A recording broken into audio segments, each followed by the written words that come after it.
Mic check 1 2. It's the Y2K collector, and I've gotten a few questions in DMs asking me if I thought that GameStop was the best place for retro collecting in 2024. And I've got a few thoughts on that I figured I'd share as we enter the middle of the week.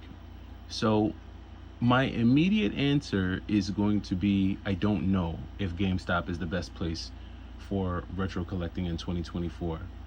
But I do know that GameStop is one of the easiest places to shop when it comes to trying to build a retro collection.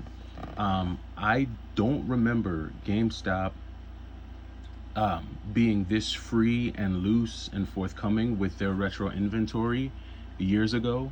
And I feel like with each passing year, they're just becoming more and more willing to, I guess, put out the inventory that they have. I was recently at a GameStop and I asked about a retro game that they had, and they told me that it was sent to them from the warehouse. And I was like, well, I thought that when you guys get retro trade-ins, you have to send what you get into the warehouse. And the employee told me that it's actually the other way around, that the warehouses are now sending out their retro inventory to be stocked on shelves at stores, which I thought was pretty interesting. So to me, GameStop is one of the easiest places to go if you're looking for retro games because of a few reasons. One, most mom and pop retailers are going to be priced higher than GameStop because from what I've seen, GameStop usually is underpriced by a little bit or a lot. There are few occasions where GameStop is going to be priced higher than what you would see for a game go for on, say, eBay or at a retro game store. The two that I could think off my head is like Super Mario Galaxy 2. For whatever reason, GameStop thinks that that's a $45 to $50 game when it's not. Another example might be, like, it's usually Nintendo games. I'll just make it simple. Like, the games that GameStop just doesn't seem to get right pricing wise are Nintendo games. So, and it's usually like Wii, GameCube, things like that. Even like Game Boy Advance games, for whatever reason, they always seem to price those games right at market value or in a lot of cases higher. But when it comes to like PlayStation 2, PlayStation 3 for sure, and even PS4, they're usually underpriced. And the same goes for like Sega games, Sega Genesis games, some Dreamcast games, things like that. Now, they are catching up when it comes to PlayStation 2 and even some PS1 games. But for the most part, a lot of that like high dollar pricing is usually attached to the Nintendo games. So in my opinion, it's just easy to shop at GameStop because they're more structured, they have a better infrastructure, they have like their return system is fairly easy. If you get the game, you don't like it or it's not working, you could just return it. There's no, no real issue with that. I have heard stories where some people have had bad experiences trying to return games where, the employees at the stores give them a hard time.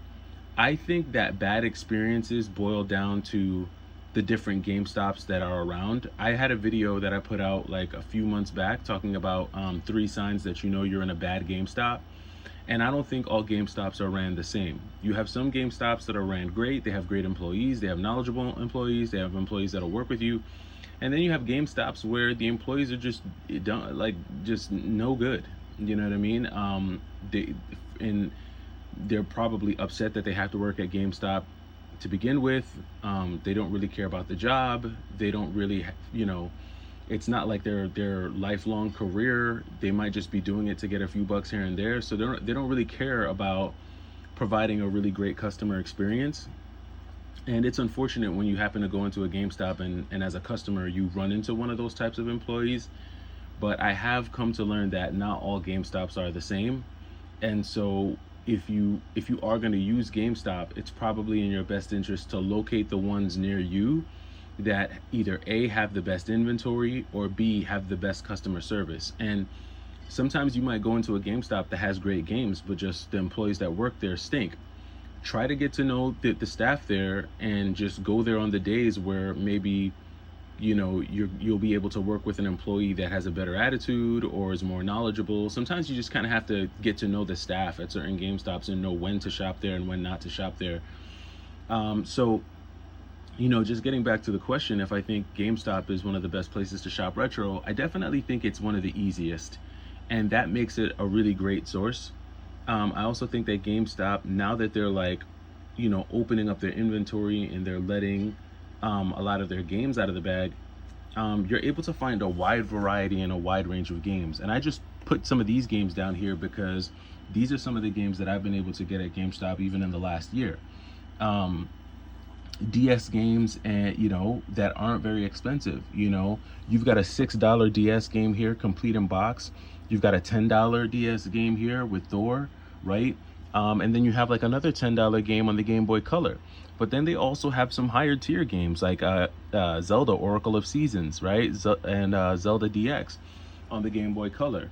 God of War, which is a $4.99, $5.99 game. But then you also have God of War Ascension, which is coming in at $18.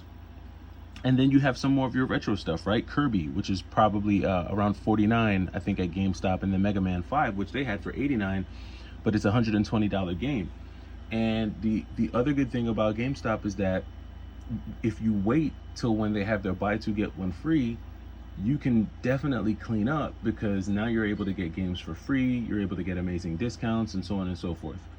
Now, sometimes being the easiest place to shop doesn't mean the best place to shop, because there are a lot of downsides with shopping at GameStop. And I don't want to paint a picture that it is an amazing place to shop. I was having some horrible experiences at GameStop at the beginning of the year, and I was also having some horrible experiences with their online store as well. There are horror stories that you'll hear and read and see about people buying retro games that are fake. So GameStop doesn't really do a good job of vetting their games and making sure that they're authentic. Some of their customer service does need some help, both online and in store, right? And I think that, again, it goes back to my statement earlier, just you kind of have to know which GameStop to shop at and who to interact with at the GameStop that you go to make sure that you're giving yourself the best opportunity to have a great experience. Should it be that way? No.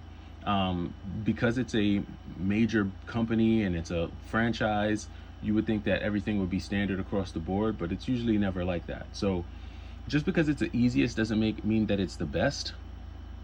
It just means that if you're wanting to start a retro collection and you don't have the time to drive around your city all day or all week or all month looking for retro games, if you don't feel like going from pawn store to pawn store, thrift shop to thrift shop, Goodwill to Goodwill, if you don't feel like doing all of the hunting involved in retro gaming, then I do think that GameStop is a great option, because it is easier for you to get involved with retro games and find things that you might like. So it just really depends on what your budget is and what you're willing to do. Now, a lot of people say, well, I would never pay that much for a game, I'd rather find it out in the wild.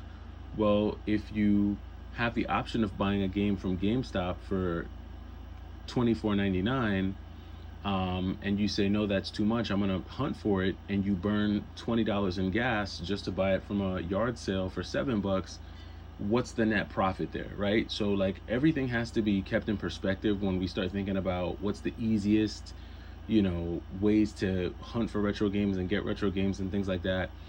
I think, just for anyone watching this video, if you're trying to figure out how you're going to build your collection for the summer of 2024, take inventory of your city, where you're at, and what your best opportunities are.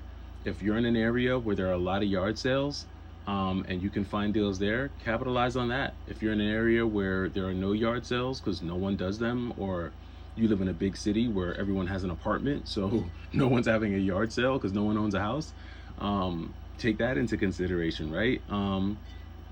Weigh the risks and the factors, right? When you buy things from yard sales and thrift stores and things like that, those are usually final sales. So when you get them home, if there's something broken, you can't return it. Whereas with GameStop, for the most part, barring any disgruntled employees, if you buy something and it doesn't work, you can take it back, right? So there's a give and a take in every direction. I think you just kind of have to see what the opportunities are in your local area, in your city, and then see where you can get the best bang for your buck. And it also depends on what you're going after, right? If you're going after top tier, high dollar games, maybe GameStop isn't the best place for you. If you're going for lower tier, low dollar games, maybe GameStop is the right spot for you, right? So it all just boils back to what you're trying to collect, how you're trying to build your collection, and what opportunities are available to you in your local area. But I'm interested to know what you all think. Do you think GameStop in 2024 has become one of the best places to shop for retro games? Or do you think mom and pop stores, pawn stores, thrift shops, yard sales, if that's still the best way to go? I'm interested to know your thoughts. It's the Y2K Collector. Hopefully you're having a great day. Take it easy.